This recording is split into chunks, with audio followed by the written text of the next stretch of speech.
Chaque jour, Charles et Carole vous présentent la leçon de l'école du sabbat.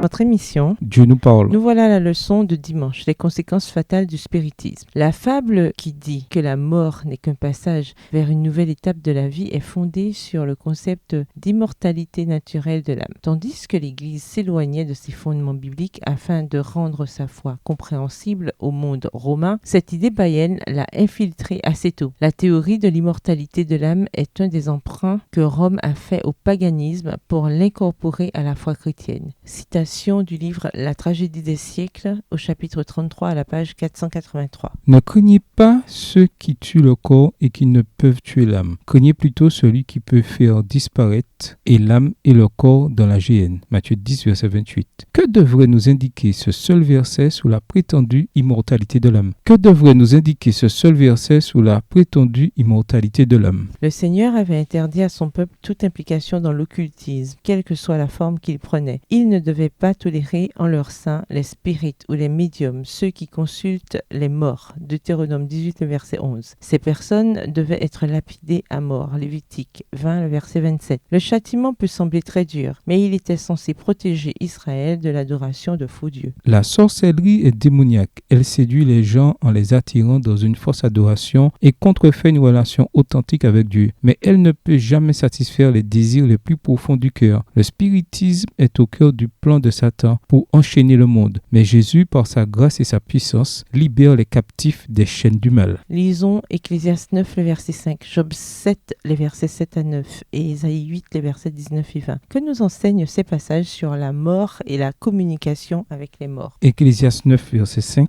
Les vivants, en effet, savent qu'ils mourront, mais les morts ne savent rien. Et il n'y a pour eux plus de salaire, puisque leur mémoire est oubliée. Job 7, les versets 7 à 9. Souviens-toi que ma vie est un souffle. Mes yeux ne reverront pas le bonheur. L'œil qui me regarde ne me regardera plus. Ton œil me cherchera et je ne serai plus. Comme la nuée se dissipe et s'en va, celui qui descend au séjour des morts ne remontera pas. Ésaïe 8, les versets 19 et 20. Si l'on vous dit, consultez ceux qui évoquent les morts et ceux qui prédisent l'avenir, qui poussent des sifflements et des soupirs. Répondez, un peuple ne consultera-t-il pas son Dieu? S'adressera-t-il aux morts en faveur des vivants? À la loi et au témoignage, si l'on ne parle pas ainsi, il n'y aura point d'aurore pour le peuple. La croyance qui dit que les morts vont directement au paradis après leur mort, bien que non biblique, existe, comme l'observation du dimanche depuis très longtemps. Et elle est tellement enracinée qu'il est très difficile pour les gens de l'abandonner. On cite quelques textes sortis de leur contexte pour tenter de justifier cette croyance. Mais devant les supercheries que Satan nous impose, ce faux enseignement les laisse sans protection, notamment dans la crise finale. Avez-vous déjà expliqué l'état des morts à d'autres chrétiens? Qu'avez-vous constaté d'efficace? Au revoir. Et à demain si Dieu veut. Dieu nous parle.